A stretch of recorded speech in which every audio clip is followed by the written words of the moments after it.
जय Hind future doctors and engineers. मैं हूं आपका chemistry mentor Kunal Verma.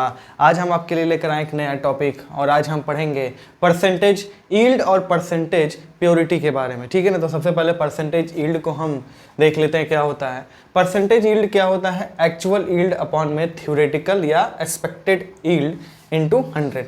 Actual yield यानी कि एक्चुअल में किसी रिएक्शन में कितना प्रोडक्ट बन रहा है। जैसे कि सपोज करो कोई रिएक्शन है जिसमें प्रोडक्ट बनना चाहिए 100 ग्राम लेकिन बन रहा है केवल 80 ग्राम, तो वो 80 ग्राम क्या हो जाएगा? एक्चुअल यील्ड, और 100 ग्राम क्या हो जाएगा? थ्योरेटिकल या फिर एक्सपेक्टेड यील्ड। आई बात समझ में? चलिए इस क्वेश्चन को हम दो कर लेते हैं तो हमें क्लियर हो जाएगा। सबसे पहला क्या है? सबसे पहले बोल रहा है कि ए रिएक्शन प्रोड्यूस्ड 30 ग्राम CO2, यानी कि ये एक्चुअल यील्ड है।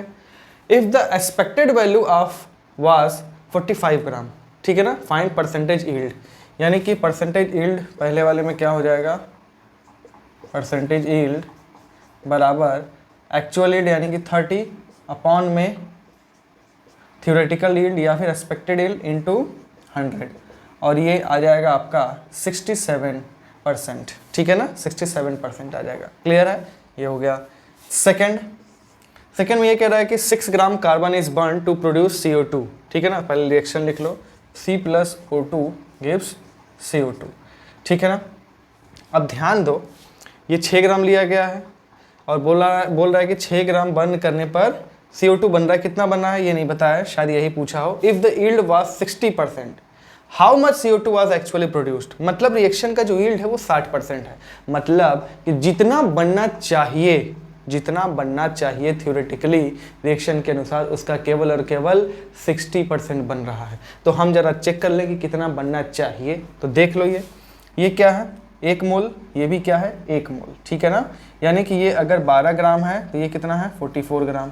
यानी 12 ग्राम कार्बन से कितना बनना चाहिए CO2? 44 ग्राम।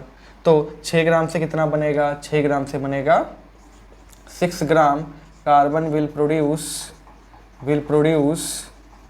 44 ग्राम। ठीक है ना। लेकिन रिएक्शन में साफ बोल के रखा है कि इस रिएक्शन का जो यील्ड है वो 60% है। 60% यानी कि जितना प्रोडक्ट मिलना चाहिए उसका केवल 60% मिल रहा है। ठीक है ना। तो एक्चुअल कितना प्रोड्यूस हो गया? एक्चुअली प्रोड्यूस्ड CO2 बराबर 44 का 60%।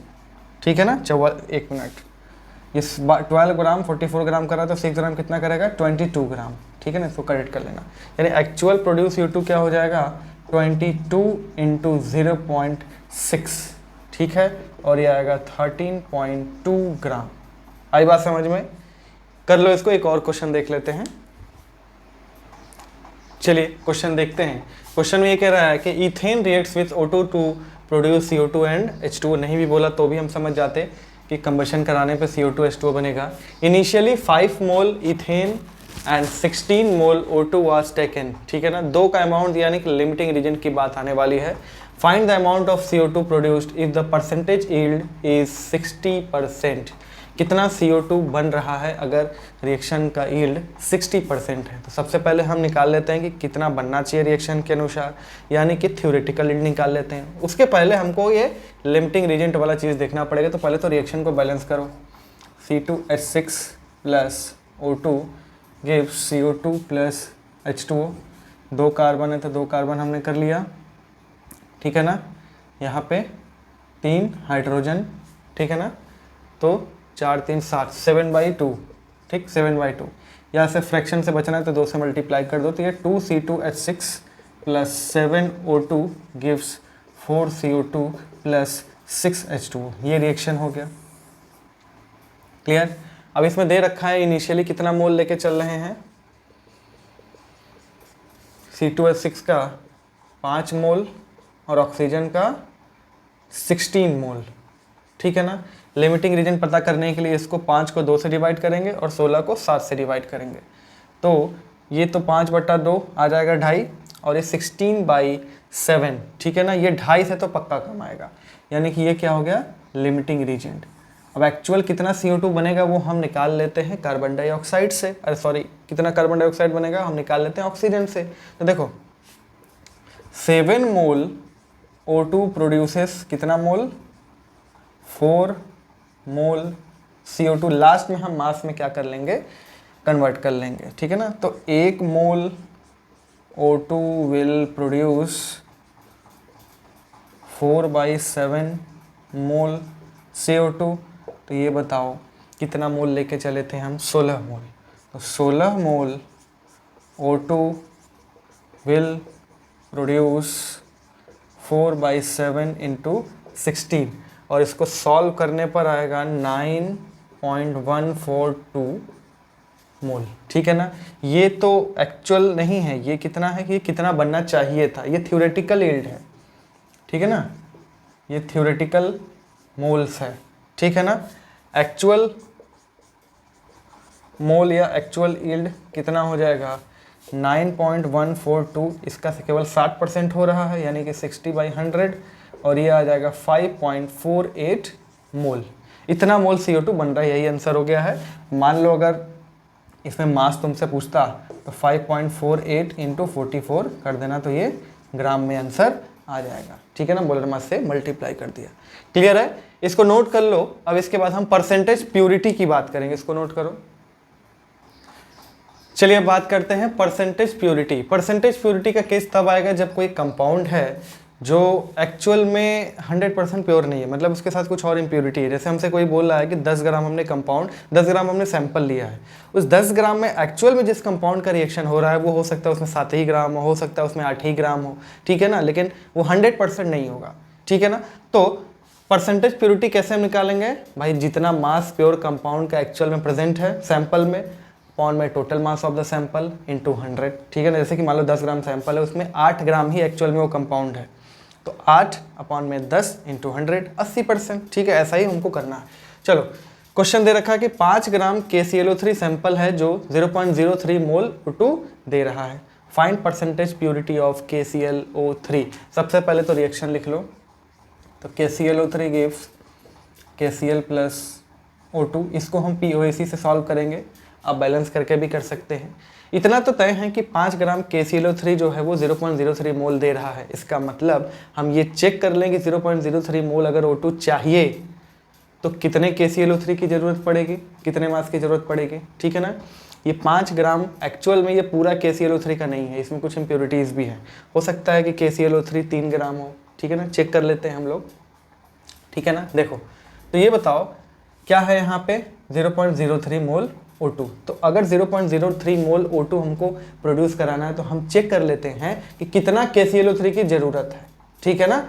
तो जितना ज़रूरत होगा हम बोलेंगे उतना प्योर KClO3 इस 5 ग्राम सैंपल में रहा होगा, ठीक है ना। तो POAC लगाएं किस पर, ऑक्सीजन पर, POAC ऑन ऑक्सीजन। तो ये हो जाएगा 3 इंटू मास निकालना है तो W ऑफ KClO3 अपॉन में 122.5 बराबर 3 इंटू मोल्स ऑफ O2, और मोल्स दे के रखा है तो 0.03, ठीक। यहाँ से W ऑफ KClO3 निकल जाएगा 3 इंटू 0.03 इंटू 122.5 अपॉन में 3, ठीक।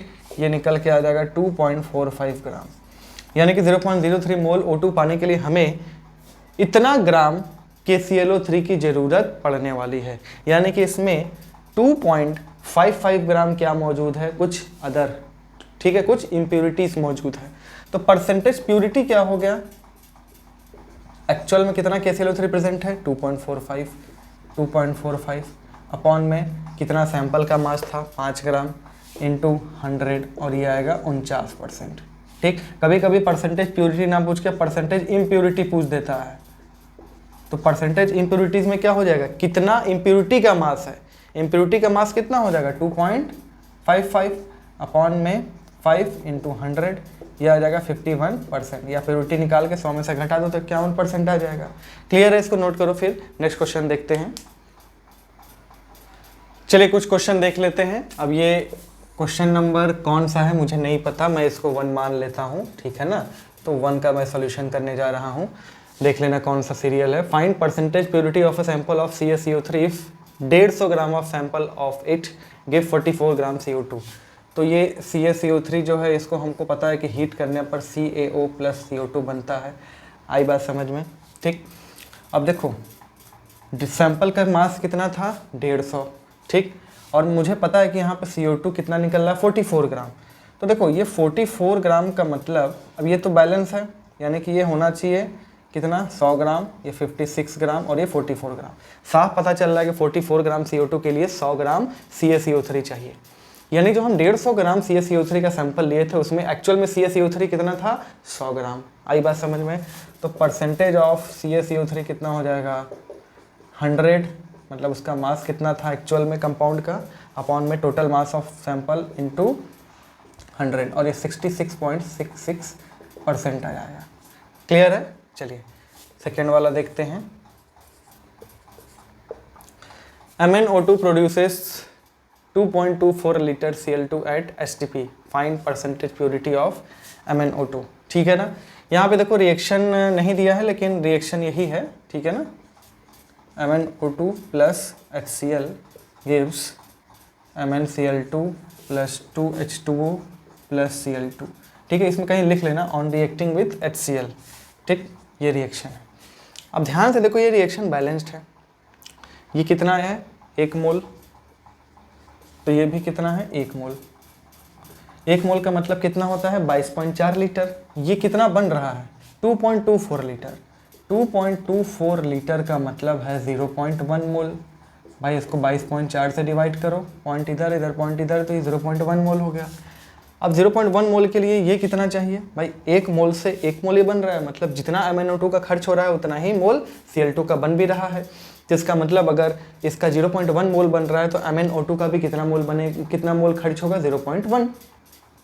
अब देखो MnO2 का जो मोलर मास होता है वो होता है Mn का 55 और O2 यानी 32, ये हो गया 87 ग्राम।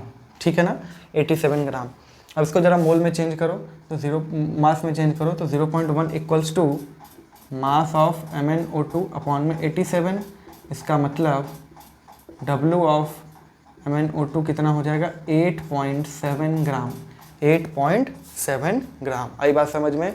यानी कि ये जो 2.24 लीटर Cl2 बन रहा है उसके लिए 8.7 ग्राम MnO2 की ज़रूरत पड़ेगी। ठीक है ना, और सैंपल में कितना लिया गया था 10 ग्राम MnO2 लिया गया था, यानी 1.3 ग्राम उसमें क्या मौजूद है इम्प्योरिटी मौजूद है। आ रही बात समझ में? इम्प्योरिटी मौजूद है। तो परसेंटेज ऑफ MnO2 क्या हो जाएगा 8.7 अपॉन में 10 इंटू 100, ये हो जाएगा 87%। क्लियर? बहुत सिंपल सा क्वेश्चन है, ऐसे क्वेश्चन नीट में आ सकते हैं। Third, 20 gram MgCO3 sample decomposed to give 8 gram MgO, find percentage purity of MgCO3। तो सबसे पहले MgCO3 को डिकम्पोज कर लेते हैं, तो ये MgO प्लस CO2 ये बना सिंपली CaCO3 की तरह है। ठीक, 8 ग्राम MgO बन रहा है। ठीक, पहले तो यहाँ पे देखो ये 20 ग्राम इसका सैंपल लिया गया था, अब उसमें एक्चुअल में MgCO3 कितना था ये हम निकाल लें। वो निकालने का काम हम कैसे करेंगे, किसके मदद से, ये MgO। ये कितना ग्राम है, ये कार्बन का हो गया 12, ये 48, 60 हो गया और ये 24, यानी कि ये 84 ग्राम है। 84 ग्राम और ये कितना है, ये हो गया 40 ग्राम, यानी 84 ग्राम से 40 ग्राम MgO बन रहा है। ठीक है ना, यानी कि 40 ग्राम MgO is produced by 84 gram MgCO3। तो जरा हम देख लें कि 8 ग्राम MgO बनने के लिए कितने की ज़रूरत होगी। ठीक है ना, तो 8 gram MgO is produced by 84 upon में 40 इंटू 8। ठीक, ये हो जाएगा 84/5। अब देखो इसको डिवाइड मत करना, एक काम करो 2 से ऊपर नीचे मल्टीप्लाई कर दो। ठीक है ना, नीचे हो गया 10 और 84 इंटू 2 कितना हो गया 168, यानी 168 डिवाइडेड बाई 10 यानी कि 16.8। यानी एक्चुअल में जो सैंपल था 20 ग्राम का उसमें 16.8 ग्राम MgCO3 था, क्योंकि वही तो बनाएगा ना, वही तो MgO बनाएगा, जो इम्प्योरिटीज़ है वो थोड़ी बनाएंगे। ठीक है ना, तो परसेंटेज ऑफ MgCO3 कितना हो जाएगा 16.8 अपॉन में 20 इंटू 100, ये गया 5 बार में। ठीक है, तो 16.8 इंटू 5, ठीक, ये हो गया 16 पंजे 80 और 8 पंजे 40, तो ये हो गया 84%। क्लियर? तो तो ये छोटा सा लेक्चर था, काफ़ी सिंपल था, ठीक है ना। कुछ अलग अलग टॉपिक्स हैं ये सब जो एक्चुअल में कुछ है नहीं, बस आपको पढ़ने की ज़रूरत है, एक बार नोट कर लो इसको। तो आज के लिए इतना ही रखते हैं, अब मिलेंगे अगले क्लास में, तब तक के लिए जय हिंद।